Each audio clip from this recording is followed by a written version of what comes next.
I just spoke with President Trump, and he told me that Iran wants to make a deal badly.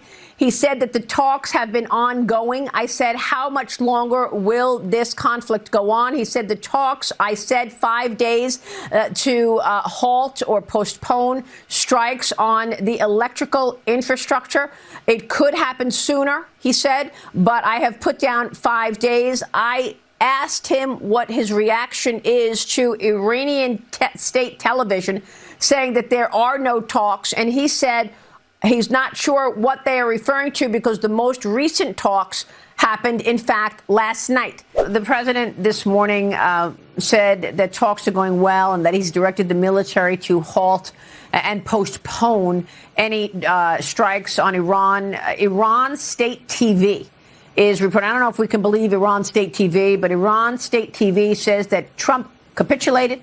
There are no direct or indirect talks taking place with the Trump regime. This is from a spokesperson for the IRGC, and it is being run on Iran state TV, with the foreign ministry of Iran claiming that President Trump's remarks on day 5, a halt to strike on Iranian energy infrastructure, is a ploy to buy time for military preparations. What is your reaction? We'll hear the response from James Comer in just a second, but I know it's hard to keep track of what's going on with the unofficial and illegal war in Iran that is currently eating up over $1 billion of our tax dollars every day. We've got a president saying one thing and then immediately saying the opposite thing. We've got members of the administration who are supposed to know what's going on, contradicting one another.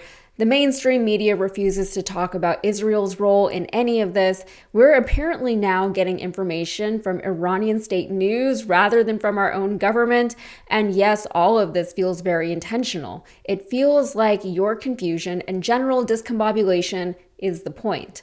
Trump doesn't give the American people the respect of telling us what's going on or why, but he's more than happy to use our money for his own goals and send our children overseas into his war zone. So all of that said, here is a quick recap of very recent events. Trump threatened to bomb various power plants in Iran if they didn't reopen the Strait of Hormuz within 48 hours of him making a social media post. Seriously, Iran didn't respond, but within that 48-hour window, Trump revoked his threat, saying that Iran was now willing to negotiate. Here's what he said in the post.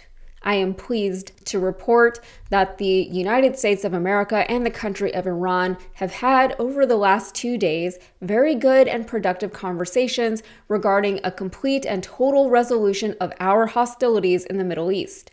Based on the tenor and tone of these in-depth, detailed, and constructive conversations, which will continue throughout the week, I have instructed the Department of War to postpone any and all military strikes against Iranian power plants and energy infrastructure for a 5-day period, subject to the success of the ongoing meetings and discussions. And of course, he wrote it in all caps because capitalization is just another thing that his brain cannot be bothered with. The dumbing down of this country is now fully manifest. This is the president of our country, and this is something that he is releasing to the public in an official capacity. It is dumb. Anyway, Iran then said, no, we are not in any kind of direct or indirect talks with Trump. Additionally, the Iranian embassy in Kabul posted this to X. After the Islamic Republic threatened to target the energy infrastructure of the entire region in the event of any U.S. attack on Iranian energy infrastructure, Trump backed down and said he had ordered a postponement of the attack. So they can't both be telling the truth, so who is lying? It's probably Trump because 1, he lies all the time, 2, his lie actually makes him look better, and 3, Iran has no reason to lie because they are the ones who actually have the leverage here. Well, I tend to believe Iran more than I do Donald Trump because he could not acknowledge the truth even when it is, he's slapped in the face with it repeatedly. All right, so let's hear what Comer has to say about all of this. Well, I believe there are talks happening. That's the memo that I've received. That's the briefing that I've received. I don't know how trustworthy Iranian state TV is. It's probably like a couple of liberal networks that come to my mind.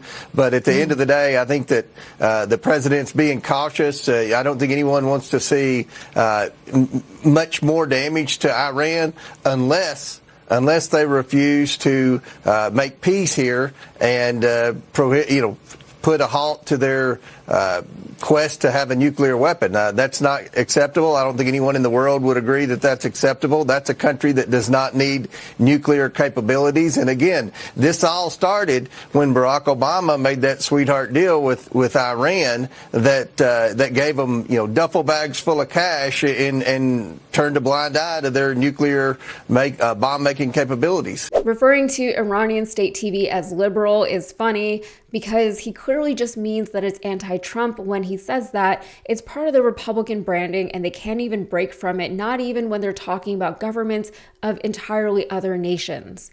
But he says he trusts Trump, which isn't surprising. He says he's seen the memos. We have not seen the memos. He says that he doesn't want Iran to have nukes, and he's blaming all of this on, you guessed it, Obama from 3 presidents ago. He's referring to Obama's Iran nuclear deal. The deal was put in place precisely to prevent Iran from building a nuke or having a nuclear arsenal. Perhaps it wasn't perfect, but it did limit the degree to which Iran was able to enrich uranium, and they were only able to enrich it to a point that was far below the level required for a bomb. It also subjected Iranian nuclear facilities to impromptu international oversight. So the problem of potential Iranian nukes had basically been dealt with, that is, until Trump took office in 2016 and immediately revoked the entire thing. Presumably he did this because Israel hated the deal. Netanyahu had been using the threat of Iranian nukes for literal decades, since the 90s, as far back as I've seen, as his justification for doing whatever he wanted to do in the Middle East. With Obama's deal in place, he was no longer able to do so. So Trump pulled out of the deal, giving Netanyahu back his leverage, and he never replaced it with anything. Suddenly, Iran is a credible threat again, and that quote-unquote threat is the reason our country, along with Israel, is doing everything they're currently doing in the Middle East.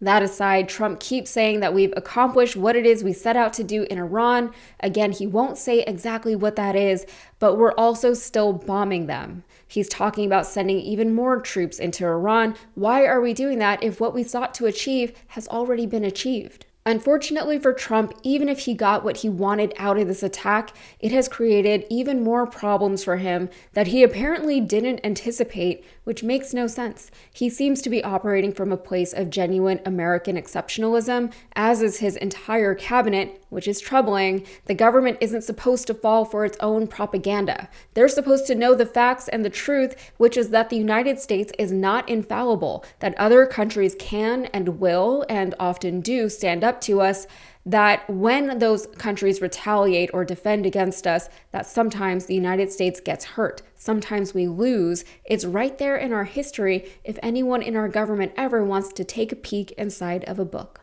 They won't, nor will they admit that what they're doing in Iran and in the Middle East is the most un-America First operation Trump could have possibly delivered. The American people are suffering. Prices continue to go up at the gas pump and in the grocery stores. Our infrastructure continues to crumble, and all of our money continues to leave these shores. While our America First president continues to coup and genocide governments and people around the world, he and members of his cabinet have made it very clear that they do not care about the current trials of the American people. They've literally told us that affordability for Americans is not something they're concerned with.